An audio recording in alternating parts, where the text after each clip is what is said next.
देखो हमारा चैप्टर था change in profit sharing ratio. और हमने क्या क्या पढ़ा है एक बार देख लेते हैं कल वाला। तो चैप्टर नंबर सेकंड कर रहे थे हम, जिसका नाम है change in profit sharing ratio between existing partners. जो पहले से ही पार्टनरशिप में है उनके बीच में प्रॉफिट शेयरिंग रेशो चेंज हो रही है। तो यहाँ पर कल मैंने एग्जांपल दिया था कि जैसे मान के चलते हैं कि हमारे पास दो पार्टनर हैं, ए एंड बी, और उन्होंने उनकी जो ओल्ड रेशो थी वो इक्वल थी। जब उन्होंने बिजनेस स्टार्ट किया तो उन्होंने इक्वल रेशो रखी कि प्रॉफिट जितना भी आएगा वो इक्वली वो डिस्ट्रीब्यूट करेंगे आपस में। लेकिन उसके बाद क्या हुआ, बी का थोड़ा सा दिमाग खराब हुआ और उसने बोला कि अब जो प्रॉफिट शेयरिंग रेशो रहेगी, या फिर आप ये मान के चलो ए या बी दोनों में से कोई भी बोल सकता है प्रॉफिट रेशो को चेंज करने के लिए। तो इन्होंने प्रॉफिट शेयरिंग रेशो क्या कर दी, 2:1 कर दी। ठीक है, यहाँ पर समझो कि हुआ क्या है। पहले जो प्रॉफिट था वो आधा आधा बटता था। अगर मान लो ये सर्कल प्रॉफिट है तो आधा ए को मिलता था और आधा बी को मिलता था। लेकिन अब क्या होगा, सर्कल के 3 हिस्से कर लो और सर्कल के 3 हिस्से हो गए, उसमें से 2 हिस्से ए लेके जाएगा। मतलब ए को अब ज्यादा मिला करेगा और ये पोर्शन बी को मिलेगा। ठीक है, तो देखो जब भी रेशो चेंज होगी तो उससे क्या होगा, कोई ना कोई पार्टनर क्या करता है, गेन करता है, और कोई ना कोई पार्टनर क्या कर लेता है, सेक्रीफाइस। तो हमारा सबसे पहला जो क्वेश्चन इस चैप्टर के अंदर आएगा वो आएगा कैलकुलेशन ऑफ। आपको क्वेश्चन आ सकता है, आप कैलकुलेट कीजिए इंडिविजुअल पार्टनर गेन और सेक्रीफाइस। तो calculation of individual partner gain और सेक्रीफाइस। ठीक है, एक और बात ध्यान रखना है कि यहाँ पर गेन और सेक्रीफाइस कर के रहे हैं।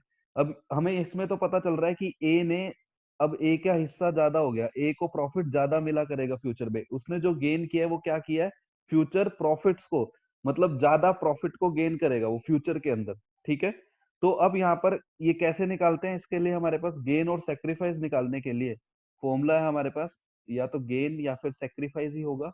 तो ये कैसे निकालेंगे हम, ओल्ड शेयर माइनस में न्यू शेयर। इतना हमने कल पढ़ लिया था। ठीक है, और old share minus new share कैसे करते हैं। अब यहाँ पर ए का ओल्ड शेयर देखिए कितना है, ए का ओल्ड शेयर है, इक्वल रेशो थी तो ए का ओल्ड शेयर कितना है, 1/2, और उसका नया कितना हो गया, 2/3। ऐसे ही आप बी का कैलकुलेट करोगे, बी का ओल्ड है 1/2 और नया हो गया उसका 1/3। तो यहाँ पर जब हम एलसीएम सर लेंगे, आवाज नहीं आ रही आपकी। अब आ रही है, आ रही है सर। सबको नहीं आ रही है, किसी एक को ही प्रॉब्लम है।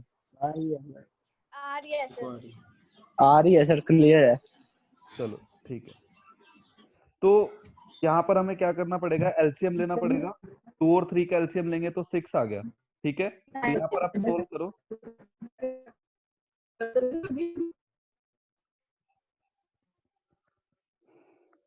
तो ये आ गया हमारे पास 1/6। देखो एक हमारे पास पॉजिटिव आ रहा है और एक हमारे पास नेगेटिव। जो आपके पास नेगेटिव आ रहा है वो आपका गेनर है, और जो पॉजिटिव आ रहा है वो आपका है सेक्रीफाइजर। ठीक है, इतना हमें निकालना होता है क्वेश्चन के अंदर। अच्छा, ये गेनर क्या है कि इसने फ्यूचर में 1/6 ये ज्यादा गेन करा करेगा। ठीक है, इसने गेन कर लिया, बी का हिस्सा भी इसने ए ने गेन कर लिया। ठीक है, तो अब देखो कि अब इसने गेन तो कर लिया, तो ए बी को कोई परेशानी होगी इसके अंदर। अब बी पहले देखो इक्वल इक्वल बट रहा था ए और बी में, लेकिन अब फ्यूचर में बी को क्या होगा, कम मिला करेगा, ए को ज्यादा मिला करेगा। तो बी को परेशानी होगी कि नहीं होगी, बी को बहुत ज्यादा परेशानी होगी। ठीक है, 2 मिनट रुको। तो बी को बहुत ज्यादा परेशानी होगी, तो उसके लिए क्या करेगा, जो गेनर होता है वो क्या करता है, कंपनसेट करता है बी को। गेनर क्या करेगा, बी को पैसे देगा अभी स्टार्टिंग में ही। ठीक है, आप इतनी बात समझ के चलो कि ए और बी दो पार्टनर है। अब ए चाहता है कि वो फ्यूचर में ज्यादा प्रॉफिट गेन करे, उसने गेन कर लिया, उसने इस तरीके से रेशो को मोल्ड कर लिया। तो अब ए को क्या करना पड़ेगा, कंपनसेट करना पड़ेगा। और कंपनसेट किसको करना पड़ेगा, बी को कंपनसेट करना पड़ेगा, तभी तो बी राजी होगा कि भाई चल मैं अपने हिस्से में से तेरे को कुछ हिस्सा दे देता हूँ। ठीक है, तो अब कंपनसेशन कैसे देगा, कंपनसेशन का मतलब ये है कि अब ए को पैसे देने पड़ेंगे बी को। और पार्टनर्स पैसे कैश के अंदर नहीं लाते, जितनी भी डीलिंग होगी वो किसके थ्रू होगी, कैपिटल अकाउंट के थ्रू होगी। तो ए की कैपिटल को हम क्या कर देंगे, कम कर देंगे, और बी की कैपिटल को क्या कर देंगे, बढ़ा देंगे। जो गेनर है जिसने गेन करा है, फ्यूचर प्रॉफिट्स को उसकी कैपिटल में से पैसे काट के किसको दे देंगे, बी को दे देंगे। और तो यहाँ पर हमारे पास जर्नल एंट्री बनती है गेनर कैपिटल डेबिट, गेनर की कैपिटल को डेबिट करना है और सेक्रीफाइजर की कैपिटल को आपने क्या करना है, क्रेडिट कर देना है। ठीक है, इतनी बात समझ आ गई। और ये कैसे होता है, अब यहाँ पर देख लो गेनर कौन कौन है, गेनर ए है, तो यहाँ पर एंट्री बनेगी as capital debit to B's capital. ठीक है, इतनी बात क्लियर होगी। ए की कैपिटल को डेबिट क्यों करा, ए गेनर है तो ए बी को पैसे देगा। और कैपिटल आपको पता ही है, कैपिटल का क्रेडिट बैलेंस होता है, अगर कैपिटल बढ़ानी है तो क्रेडिट करना पड़ेगा और कैपिटल को कम करना है तो डेबिट। तो ए की कैपिटल को कम कर दिया और बी की कैपिटल को क्या कर दिया हमने, बढ़ा दिया। और कैसे अमाउंट कैसे निकालोगे एंट्री का, इसने 1/6 गेन किया, तो ये 1/6 of total goodwill of firm क्या करेगा, बी को दे देगा। इतनी बात क्लियर होगी। अब 1/6 ऑफ गुडविल। अब हमारे पास नेक्स्ट जो कंसेप्ट आता है, ये एंट्री भी बना लोगे आप, हमारे पास नेक्स्ट कंसेप्ट आता है कि ये गुडविल क्या चीज है। अब आपको गुडविल कैसे पता करोगे कि एक बिजनेस की गुडविल कितनी है। तो नेक्स्ट जो टॉपिक आता है हमारे पास इस चैप्टर के अंदर, वो आता है वैल्यूएशन ऑफ गुडविल। ठीक है, हमारे पास 3 मेथड है वैल्यूएशन ऑफ गुडविल के, मैंने आपको बताया था। सबसे पहला मेथड आता है हमारे पास एवरेज प्रॉफिट मेथड, जिसकी हमने कल बात की थी, एवरेज प्रॉफिट मेथड। फिर आएगा हमारे पास सुपर प्रॉफिट मेथड, और एक आएगा हमारे पास कैपिटलाइजेशन मेथड। ठीक है, तो ये 3 मेथड है जिनसे गुडविल हम कैलकुलेट कर सकते हैं। अभी हम पहले मेथड की तरफ जा रहे हैं, एवरेज प्रॉफिट। और एवरेज प्रॉफिट मेथड जो है वो फर्दर आगे सब डिवाइडेड है। एक हमारे पास होता है सिंपल एवरेज और एक होता है हमारे पास वेटेड एवरेज।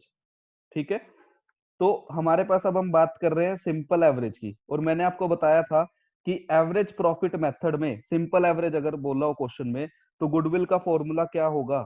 तो सिंपल एवरेज में हमारे पास गुडविल निकालने का फॉर्मूला क्या होगा, goodwill will be number of years of purchase multiply by average profit. तो आपने क्या करना है, गुडविल निकालने के लिए एवरेज प्रॉफिट मेथड में number of year of purchase को आप किससे मल्टीप्लाई कर दोगे, एवरेज प्रॉफिट से मल्टीप्लाई कर दोगे। और एक बात और ध्यान रखो कि ये number of year of purchase आपको क्वेश्चन के अंदर गिवन होगा। एक ये न्यूमेरिक वैल्यू होती है, ये क्वेश्चन में आपको 2 भी दी हो सकती है, 3 भी दी हो सकती है, 4, वो क्वेश्चन बताएगा आपको। ठीक है, और number of year of purchase का मतलब क्या होता है, number of year of purchase का क्या मतलब है कि अगर क्वेश्चन में दिया हुआ है 2, तो आने वाले 2 सालों तक जो फर्म है हमारी इतना एवरेज प्रॉफिट तो कमाएगी ही। ठीक है, अगर एवरेज प्रॉफिट मान लो 50,000 है और number of year of purchase 2 है, तो आने वाले 2 सालों तक 50,000 पे तो कमाएगी, तो 1,00,000 रुपए फर्म की क्या होगी, गुडविल होगी। ठीक है, अगर 3 दे रखा है तो number of year of purchase मतलब इन फ्यूचर 3 साल तक इतना एवरेज प्रॉफिट तो कमाया जाएगा। तो number of year of purchase कोई परचेज वगैरह नहीं है, कोई सामान नहीं खरीद रहे, ये बताता है कि फ्यूचर के इतने सालों तक इतना प्रॉफिट तो हम कमा ही लेंगे। इतनी बात क्लियर होगी। अब मैंने आपको number of year of purchase हम देख लेंगे। सर हाँ जी, ये number of year of purchase किस बेसिस पे डिसाइड करते हैं। ये किस बेसिस पे डिसाइड करते हैं, ये देखेंगे ना कि आप इतना, हाँ ये देखेंगे कि इतना प्रॉफिट आप कब तक कमा सकते हो। वो सीए बताएगा आपको कि इस इतना प्रॉफिट जो आपके सारा जो आपकी प्रोडक्ट लाइन होगी उसके बेसिस पे हम डिसाइड करेंगे कि इतना एवरेज प्रॉफिट आप कमा सकते हो इतने साल तक, 3 साल तक, 4 साल तक, इतनी मैच्योरिटी है इसकी प्रोडक्ट की, मतलब इतना डिमांड इतनी ओके सर। रहेगी 10 साल तक, आप इस तरीके से लगा सकते हो इसको। ठीक है, ओके सर। हाँ जी। तो एवरेज प्रॉफिट आपको यहाँ पर कैलकुलेट करना है, और एवरेज प्रॉफिट का हमारे पास फॉर्मूला होता है, जो एवरेज प्रॉफिट है वो कैसे कैलकुलेट किया जाएगा, एवरेज निकालनी है। सिंपल आपको क्या करना है, total profits divided by number of years. ठीक है, जितने साल के प्रॉफिट है उससे आपने डिवाइड कर देना है। अगर 3 साल के हैं तो what you will do, profit of first, profit of second, profit of third divided by 3। ठीक है, अब क्वेश्चन में आपको देखो प्रॉफिट दे देगा वो। अब मान के चलो उसने 3 साल के प्रॉफिट दे दिए, अब मान के चलो कि उसने 2016, 2017 एंड 2018 के प्रॉफिट दे दिए, तो ये आपको कोई फिगर दे दी, मान के चलते 50,000, 60,000 और ये 70,000। ये प्रॉफिट्स हमारे प्रॉफिट एंड लॉस अकाउंट से शो होते हैं। ठीक है कि 2016 में इतना प्रॉफिट शो कर रहा है, 2017 2018 में इतना। लेकिन जरूरी नहीं है कि हमारे जो प्रॉफिट एंड लॉस अकाउंट में शो हो रहा है ये 50,000 ये फ्यूचर में भी हम इतना ही मेंटेन करें। ठीक है, हमें क्या करनी पड़ेगी, एडजस्टमेंट्स करनी पड़ेगी। और एडजस्टमेंट्स में क्या क्या चीजें आ सकती हैं, एक मैंने आपको कल बताया था एबनॉर्मल लॉस। एबनॉर्मल लॉस क्या होता है कि जैसे कि आग लग जाना, किसी फर्म के अंदर कुछ आग लग गई और स्टॉक जल गया, या फिर लॉस बाय थेफ्ट, कोई कुछ स्टॉक क्या कर लिया, चोरी कर लिया गया है, तो उससे क्या होगा मुझे बताओ, उस साल का प्रॉफिट कम हो गया होगा कि नहीं हो गया होगा। अब मान के चलते कि हमारी 10,000 की 2016 में जो सामान था वो जल गया था, लॉस बाय फायर हो गया था, तो 10,000 से ये प्रॉफिट कम आ रहा होगा। अगर आग ना लगती तो मेरा ये प्रॉफिट कितना आता, 60,000 आता ना 2016 का। तो उस आग की वजह से ये 50,000 हुआ है। तो अगर किसी क्वेश्चन में किसी साल में एबनॉर्मल लॉस दे रखा है, तो एबनॉर्मल लॉस को आप क्या कर दोगे, ऐड कर दोगे। ये बात आपने ध्यान रखनी है। अगर एबनॉर्मल लॉस है तो आपको क्या करना है, ऐड। उसके बाद अगर मान लो कि 2017 के अंदर मुझे कोई इनकम हुई, मान लो मुझे पैसे पड़े मिल गए, या मुझे कोई लॉटरी लग गई 20,000 रुपीज की, तो उस लॉटरी को हमने इनकम दिखाया होगा, और उस इनकम की वजह से 2017 का प्रॉफिट ज्यादा आ रहा होगा। क्या मैं इस प्रॉफिट को मेंटेन कर पाऊंगा फ्यूचर में? नहीं, बिल्कुल भी नहीं कर पाऊंगा। तो अगर आपके पास कोई भी एबनॉर्मल इनकम या फिर एबनॉर्मल गेन बोल सकते हैं, अगर है तो उसको हमें माइनस करना है, क्योंकि हम फ्यूचर में मेंटेन नहीं कर सकते। तो ये एडजस्टमेंट करके आपको एफएमपी निकालना पड़ेगा, फ्यूचर मेंटेनेबल प्रॉफिट्स, कि आप फ्यूचर में ये प्रॉफिट मेंटेन कर पाओगे कि नहीं कर पाओगे। ठीक है। अच्छा, एक और चीज आती है इसके अंदर, interest on investment. Interest on investment भी अगर है तो हमें क्या करना पड़ेगा, माइनस करनी पड़ेगी, क्योंकि वो बिजनेस से नहीं कमाई गई। आपने बिजनेस ने क्या करा था, कोई पैसा इन्वेस्ट कर रखा है कहीं पर, उससे जो इंटरेस्ट, ये हमारा बिजनेस है। ठीक है। अब बिजनेस ने क्या करा, मान लो 2 लाख रुपए किसी कहीं पर भी एफडी करा दी, तो उसके ऊपर इंटरेस्ट मिल रहा है। तो क्या ये इसके लिए बिजनेस ने मेहनत करी है इंटरेस्ट ऑन इन्वेस्टमेंट के लिए? नहीं। अगर ये इन्वेस्टमेंट ही खत्म हो जाए तो इंटरेस्ट नहीं मिलेगा। तो अगर इंटरेस्ट ऑन इन्वेस्टमेंट दे रखी है तो उसको भी आपने क्या कर देना है, माइनस कर देना है। ठीक है। तो एवरेज जो ये एफएमपी आएगा आपके पास, फ्यूचर मेंटेनेबल प्रॉफिट्स आएंगे, इसकी आपने एवरेज निकालनी है। इसको आपने टोटल कर देना है और डिवाइड बाय 3 कर दोगे आप। ठीक है, एवरेज प्रॉफिट निकालने के लिए। तो ऐसे हमारे पास अभी पहला मेथड हमने पढ़ा था, एवरेज प्रॉफिट मेथड। अभी हम इसके आगे और क्वेश्चंस करते हैं और देखते हैं कि क्या चीज है इसके अंदर। अभी एडजस्टमेंट अच्छी अच्छी सर, हाँ जी। प्रॉफिट में तो एबनॉर्मल लॉस को इंक्लूड किया जाता है और गेन को चार्ज किया जाता है, तो लॉस में भी यही ट्रीटमेंट करेंगे? हाँ जी, लॉस होगा तब भी। अगर मान के यही चलो, ट्रीटमेंट? देखो हाँ बिल्कुल यही ट्रीटमेंट होगी। अगर मान लो कि मेरा 20,000 रुपीज का लॉस आ रहा है 2016 के अंदर, ठीक है, और इस साल क्या हुआ कि मेरा 50,000 का सामान जल गया होगा, मान के चलते हैं। तो 50,000 का सामान हमने प्रॉफिट एंड लॉस में लॉस बाय फायर दिखाया होगा, उसकी वजह से लॉस आ गया ना। तो अगर लॉस मतलब अगर आग ना लगती तो मैं 50,000 ऐड करता ना, उसको नहीं माइनस करता वहां पे, तो ये 30,000 हो जाएगा प्रॉफिट। मतलब एक्चुअल प्रॉफिट 2016 का 30,000 है अगर आग ना लगे। समझ रहे हो मेरी बात? ओके देखो सर। जैसे ये है 2016 का प्रॉफिट एंड लॉस, ठीक है, तो आग लग गई तो मैंने यहाँ पर क्या करा, टू लॉस बाय फायर दिखा दिया होगा 50,000। तो ये प्रॉफिट जो है हमारा, इससे एक्सपेंसेस बढ़ गए, हमारे खर्चे बढ़ गए, तो क्या हो गया, लॉस आ गया हमारा। ठीक है, जबकि मुझे यहाँ डेबिट साइड पे दिखाने का मतलब क्या है कि मैंने प्रॉफिट में से माइनस कर दिया, एक तरह से मैंने इसको नेगेटिव दिखा रखा है। तो हमें क्या करना पड़ेगा, इसको ऐड कर देना पड़ेगा, चाहे लॉस हो चाहे प्रॉफिट, ट्रीटमेंट आपकी सेम रहेगी। ठीक है। सर, अगर एबनॉर्मल लॉस को इंक्लूड कर देंगे लॉस के अंदर, तो फिर वो प्रॉफिट में से इनडायरेक्टली माइनस नहीं हो रहा? एबनॉर्मल लॉस को क्या कर दें प्रॉफिट में? लॉस में अगर एबनॉर्मल लॉस को ऐड करेंगे तो वो प्रॉफिट में से तो कहीं ना कहीं माइनस हो रहा है ना? प्रॉफिट तो है ही नहीं ना बाबू, यहाँ पर आप समझ नहीं रहे। देखो मैं एक बार दोबारा बता देता हूँ आपको। ये ये समझो, मान के चलो मैंने इस साल कुछ किया ही नहीं, ठीक है, ये मेरा प्रॉफिट एंड लॉस अकाउंट है। ठीक है, और मुझे क्या हुआ कि मैंने यहाँ पर लॉस बाय फायर हो गया इस साल 50,000 का। ठीक है, मान के चलते कुछ किया ही नहीं और लॉस होगी ऊपर से, तो इस साल क्या हो गया, 50,000 का लॉस आ जाएगा इधर, डेबिट साइड ज्यादा है ना आपकी, तो 50,000 यस का सर। आपके यहाँ पर क्या आ जाएगा, नेट लॉस आ जाएगा। ठीक है, इसको हम एज नेगेटिव फिगर बोलते हैं, जबकि ये गलत है ना। मतलब ऐसे गुडविल के हिसाब से देखे, क्या इस साल लॉस आना चाहिए था 50,000 का? आता। अगर ये आग ना लगती तो ये लॉस नहीं आता ना, ठीक है। तो नो इसलिए अब ये 50,000 है, अब ये प्रॉफिट होता बेशक तब भी, या लॉस है तो इसमें 50,000 ऐड कर दूंगा, देखो जीरो हो गया। इसका मतलब कि अगर ये जो लॉस है इसमें हमने ऐड ही कर देना है। समझ रहे हो आप मेरी बात? ओके यस सर अब भी कोई डाउट है तो बता दो। नो सर आपकी ट्रीटमेंट सेम रहेगी, बेशक लॉस है चाहे आपका प्रॉफिट है। ओके सर चलो अब देखो हम सम की तरफ बढ़ रहे हैं, और हमने किया था फिफ्थ, अभी फोर्थ हमारा रहता है, तो सिक्स्थ के बाद हम फोर्थ करेंगे, पहले सिक्स्थ सम करते हैं। और ये ध्यान से देखो क्या कह रहा है। कह रहा है A B C R partner sharing profit and losses equally, they agreed to admit D for equal share. ठीक है, उन्होंने डी को एडमिट किया है। For this purpose goodwill is to be valued at 3 years purchase. तो हमारे पास number of year of purchase कितना दे रखा है? 3 of average profit of last 5 years which were as follows. हमारे पास क्या दिए हुए हैं? प्रॉफिट दिए हुए हैं पिछले 5 साल के। तो अब आपको देखो कैसे निकालनी है, यहाँ पर एवरेज प्रॉफिट से गुडविल निकालनी है। सबसे पहले सॉल्यूशन कैसे करोगे आप? सॉल्यूशन करने का तरीका रहेगा आपका, गुडविल यहाँ पर कैलकुलेट कर दो। सबसे पहले फॉर्मूला क्या रहेगा? Number of years of purchase.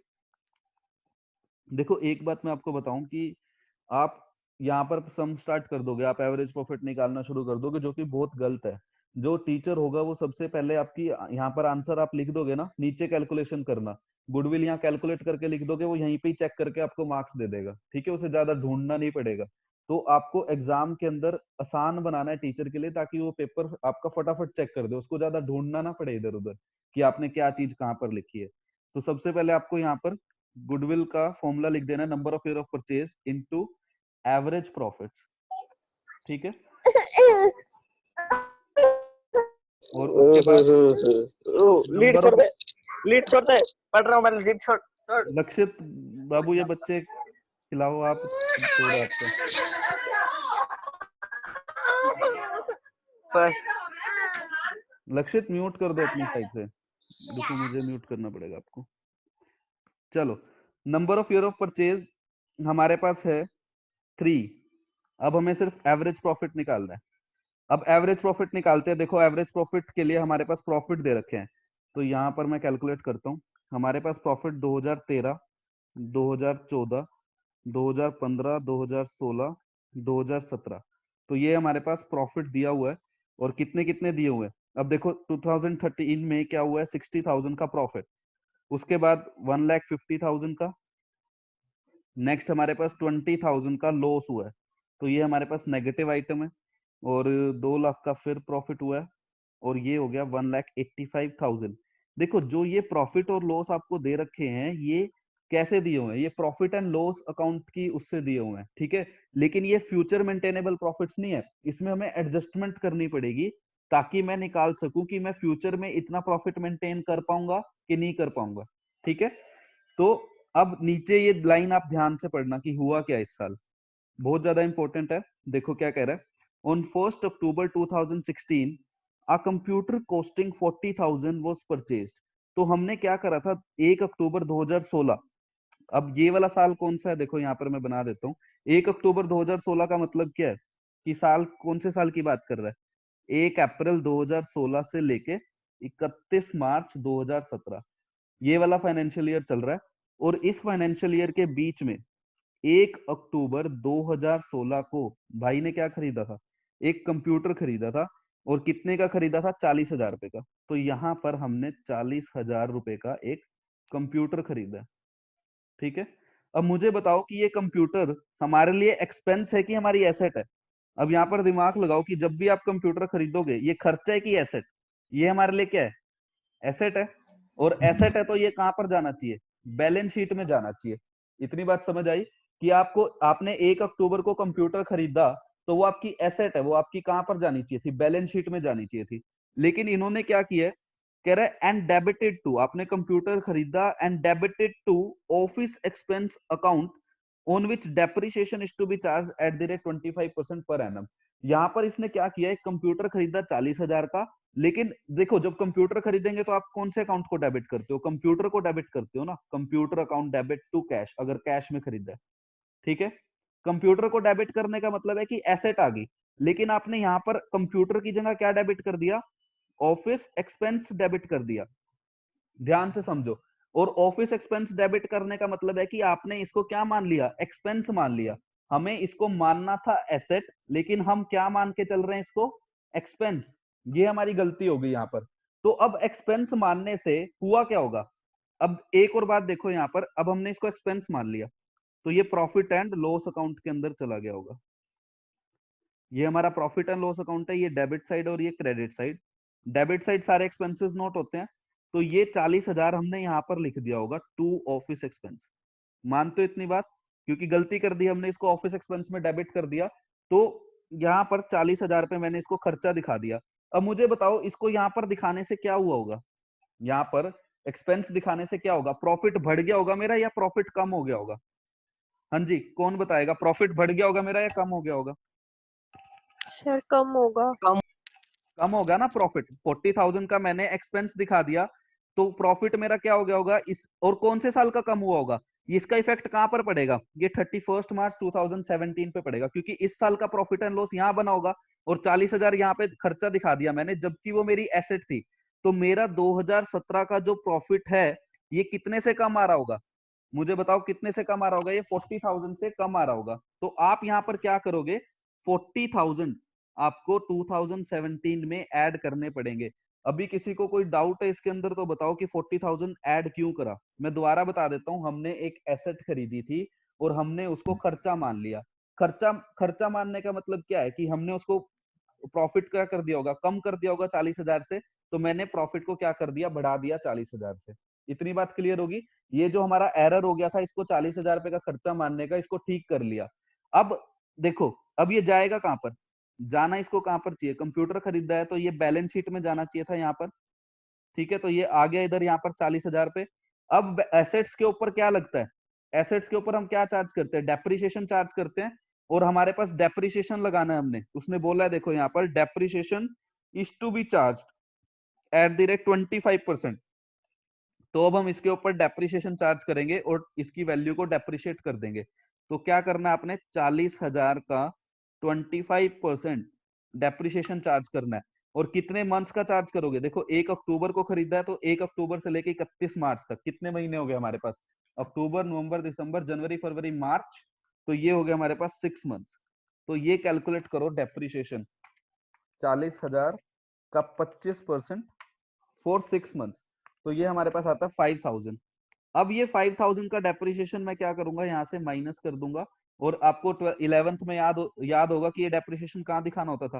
Profit and loss की डेबिट साइड। तो ये डेप्रिसिएशन नहीं दिखाया, ये 5,000 यहाँ से क्या करोगे? माइनस करोगे। सिर्फ आपको समझाने के लिए मैंने प्रॉफिट एंड लॉस और बैलेंस शीट बनवाई है, वैसे आपको नहीं बनानी, आप दिमाग से भी कर सकते हो इसको। तो कोई दिक्कत है इसके अंदर कि ये क्यों मैंने 40,000 ऐड किया और फिर 5,000 माइनस? तो बताओ, मैं दोबारा समझा सकता हूँ। हाँ जी, किसी को प्रॉब्लम है इसके अंदर? सर ये प्रॉफिट एंड लॉस में क्या किया ये बता दो एक बार दोबारा। चलो मैं सर दोबारा डेप्रिसिएशन का भी बता दो सर एक बार। मैं दोबारा से बता देता हूँ। 2 मिनट रुको, आप इसको छोड़ दो, आप प्रॉफिट एंड लॉस छोड़ दो, बैलेंस शीट भी छोड़ो आप।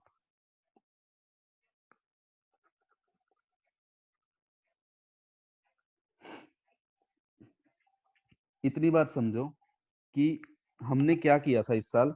40,000 का कंप्यूटर परचेज किया था। आप फर्म के पॉइंट ऑफ व्यू से सोचो कि 40,000 का कंप्यूटर आया, तो ये हमारा खर्चा हुआ कि हमारी एसेट क्रिएट हुई? हमारी एसेट क्रिएट हुई ना। लेकिन हमने इसको क्या मान लिया था? हमने इसको एक्सपेंस मान लिया था, और एक्सपेंस मान के इसको प्रॉफिट एंड लॉस अकाउंट में दिखा दिया, जिसकी वजह से 2017 का प्रॉफिट क्या हो गया होगा? कम हो गया होगा। इसलिए मैंने इस 40,000 को यहाँ पर क्या करा है? ऐड कर दिया, ठीक है। ऐड करने का मतलब इसको एक्सपेंस से हटा दिया, ठीक है। अब इसको एसेट ही मान लिया दोबारा से। अब 40,000 की एसेट मान ली, और एसेट्स के ऊपर क्या लगता है? डेप्रिसिएशन लगता है। तो इसलिए मैंने यहाँ पर डेप्रिसिएशन क्या किया है? माइनस किया है, ठीक है। डेप्रिसिएशन कैलकुलेट करके इस टाइम पीरियड तक का वो यहाँ पर माइनस किया है। समझ आई बात? इतनी कि हमने इसको एसेट मानना था, हम मान के बैठे इसको एक्सपेंस, तो एक्सपेंस की वजह से प्रॉफिट जो होगा 2017 का वो कम हो गया होगा, इसलिए उसको बढ़ा दिया। और अब एसेट ट्रीट कर लिया, अब एसेट्स के ऊपर हमें क्या लगाना है, डेप्रिसिएशन लगाना है। क्लियर हुई इतनी बात? हाँ जी, किसी को डाउट है तो बताओ, दोबारा से बताऊं और किसी तरीके से?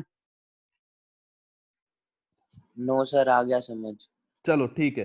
अब हमें क्या करना है, फ्यूचर मेंटेनेबल प्रॉफिट्स निकालने हैं। तो अब यहाँ पर आप निकाल लो, और किसी सम के अंदर और किसी साल में एडजस्टमेंट नहीं है, तो ये 60,000 ही रहेगा, यहाँ पर 1,50,000 रहेगा, ये 20,000 और ये 2 लाख।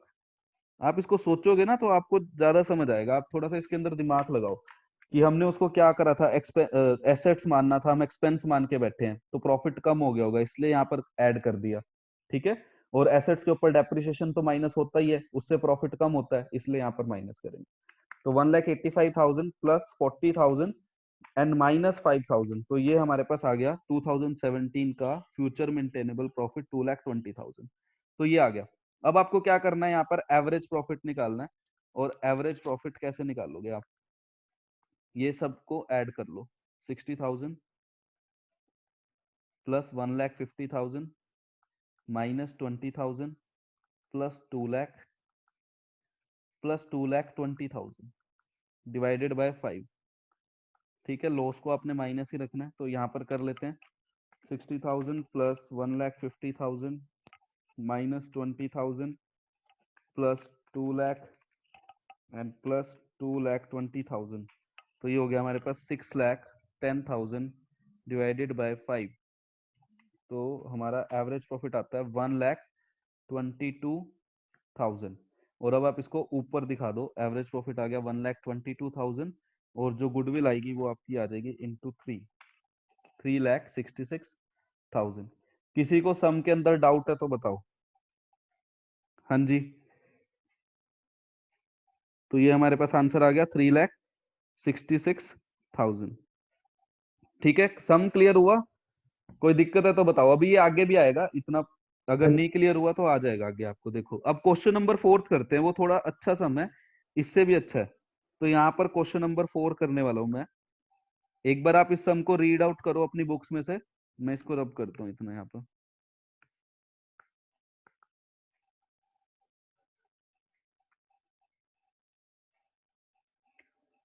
चलो देखो, अब मेरे साथ साथ ही रीड करोगे आप।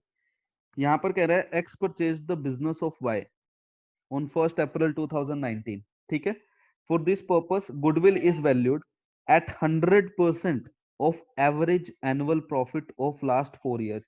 अब एक बात ध्यान रखना, ये वाली लाइन तो आप भूल जाओ, ये एक्स परचेज बिजनेस, चाहे बिजनेस परचेज किया हो, चाहे रेशो चेंज की हो, चाहे एडमिशन हुआ हो, हमारा मेन काम है कि इस क्वेश्चन के अंदर आपको गुडविल कैलकुलेट करनी है। ठीक है, तो गुडविल कैसे कैलकुलेट होगी इस क्वेश्चन के अंदर, कह रहे goodwill is to be valued at 100% of average profit of last 4 year, पिछले 4 साल का एवरेज करके उसको आपने 100% कर देना, वही आपकी गुडविल है। तो हमारे पास इस क्वेश्चन के अंदर जो गुडविल का फॉर्मूला है वो रहेगा 100% ऑफ एवरेज प्रॉफिट।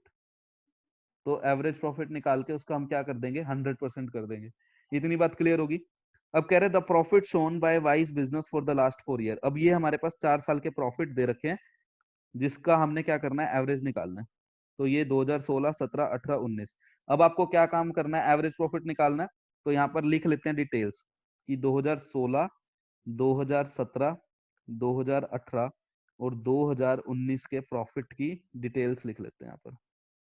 अब देखो कितना कितना दे रखा है आपको। 2016 में हमें प्रॉफिट दे रखा है 1 लाख रुपए, लॉस दे रखा है 2017 में 1.5 लाख रुपए। उसके बाद आपको क्या दे रखा है, प्रॉफिट 1.5 लाख रुपए, और फिर आपको दे रखा है प्रॉफिट 2 लाख रुपए। तो ये हमारे पास इंफॉर्मेशन गिवन थी। अब आपको क्या करना है, इसके अंदर एडजस्टमेंट्स करनी है ताकि आप क्या निकाल सको, फ्यूचर मेंटेनेबल प्रॉफिट्स निकाल सको। फिर हम फ्यूचर मेंटेनेबल प्रॉफिट्स की एवरेज निकाल लेंगे। ठीक है, अब यहाँ पर एडजस्टमेंट देखो ध्यान से क्या क्या दे रखी है। सबसे पहले हमें बोला हुआ है, देखो 2016 के यहाँ पर साइड में दिया हुआ है ब्रैकेट्स में, after debiting loss of stock by fire 50,000। कह रहे 2016 के अंदर जो हमारा प्रॉफिट हुआ वो 1 लाख रुपए हुआ, लेकिन ये 1 लाख कैसे हुआ, हमने प्रॉफिट एंड लॉस अकाउंट में डेबिट किया था loss of stock by fire. हमारा जो स्टॉक था वो जल गया था 50,000 का, तो हमने प्रॉफिट एंड लॉस में डेबिट कर दिया। प्रॉफिट एंड लॉस में डेबिट करने का क्या मतलब है कि हमने प्रॉफिट को 50,000 से कम कर दिया। अब मुझे बताओ, क्या फ्यूचर में अगर ये आग ना लगती तो हमारा इस साल कितना प्रॉफिट शो होता है? यहाँ पर 1.5 लाख का प्रॉफिट शो होता है ना। 50,000 किस वजह से कट गए? क्योंकि आग लग गई थी, ठीक है। तो एबनॉर्मल लॉस है, और किसी साल एबनॉर्मल लॉस होता है तो उसको हम क्या कर देते हैं, ऐड कर देते हैं, क्योंकि ये फ्यूचर में नहीं होने वाला लॉस, बार बार नहीं होगा, तो हम मेंटेन कर सकते हैं 1.5 लाख का प्रॉफिट। तो यहाँ पर मैं क्या करने वाला हूँ, 50,000 को ऐड कर दूंगा, जो कि हमारा लॉस बाय फायर है, और 2016 में हुआ था ये। इतनी बात समझ आ गई? उसके बाद देखो 2017 में आपको बोल रहा है includes voluntarily retirement compensation paid 80,000, ठीक है। अब ये वीआरसी क्या होती है, ये आप ध्यान से समझना, वीआरसी क्या चीज है। ये वीआरसी जो है ना, ये भी एक तरह का एबनॉर्मल लॉस है। अब वैसे तो देखो, एम्प्लॉइज की जो रिटायरमेंट होती है एक फिक्स्ड पीरियड पे होती है कि भाई जो 60 साल का हो जाएगा, इस टाइप से होती है, ठीक है। अलग अलग मतलब डिपार्टमेंट में अलग अलग है, 55 भी है, 60 भी है। लेकिन कई बार क्या होता है कि एम्प्लॉय की हालत इतनी ज्यादा बिगड़ जाती है कि उसको कुछ हो गया, मान लो उसके दिमाग में कमी आ गई, उसका हाथ पैर कुछ हो गया ऐसा कुछ, तो उसमें क्या होता है कि वो वॉलंटरली रिटायर कर जाता है फर्म से।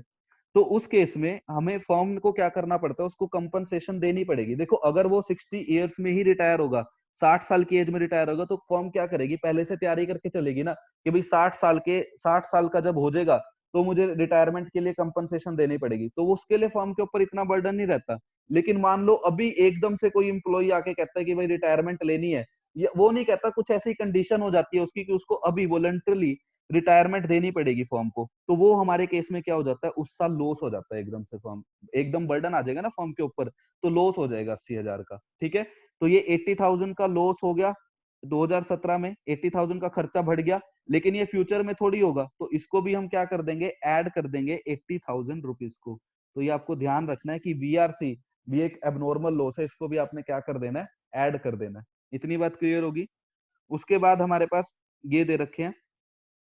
अब यहां से इंपॉर्टेंट बात शुरू होती है, फर्स्ट और सेकंड पॉइंट इसको करते हैं। लेकिन अभी मुझे ये बताओ, इन दोनों में 2016 और 17 में किसी को प्रॉब्लम है तो बताओ कि ये क्यों ऐड करा या क्यों माइनस किया, लॉस को क्यों ऐड करते हैं, इसमें किसी को तो प्रॉब्लम नहीं है ना? सर हाँ जी, जैसे एडजस्टमेंट में दे रखा हो आफ्टर डेबिटिंग 50,000 रुपीज, तो क्या होगा? हाँ जी, उसने बोला ना आफ्टर डेबिटिंग। आफ्टर डेबिटिंग का मतलब इसको खर्चा मान लिया था हमने 50,000 का, तो तो इस माइनस होगा या प्लस होगा? प्लस होगा ना बाबू, को आप ध्यान से, आप समझ नहीं रहे इस चीज को। ये हमारे पास देखो, ये हमारा प्रॉफिट एंड लॉस है। अब यहाँ पर डेबिट कर दिया हमने 50,000 रुपीज, डेबिट यहाँ पर दिखा दिया डेबिट साइड पे, ठीक है। लॉस हो गया तो यहाँ पर दिखाना पड़ेगा हमें प्रॉफिट एंड लॉस में। तो इसको डेबिट करने के बाद हमारे पास यहाँ पर कितने का प्रॉफिट हुआ, ये एडलेस करने के बाद यहाँ पर जो नेट प्रॉफिट आया 1 लाख का आया, ठीक है। अब देखो यहाँ पर, इधर देखो, यही तो लिखा है कि 1 लाख का नेट प्रॉफिट आया after debiting loss by stock, loss of stock by fire. ये डेबिट करने के बाद 1 लाख का आया। अगर ये लॉस ना होता तो मेरे पास 1 लाख थोड़ी आता, यहाँ पर मेरे पास कितना आता, 1.5 लाख रुपए आता, ठीक है ना। तो इसलिए यहाँ पर मैं क्या करता हूँ, लॉस को ऐड कर देता हूँ, एबनॉर्मल लॉस को हमेशा। आ रही है ठीक है बात ठीक समझ? है, आगे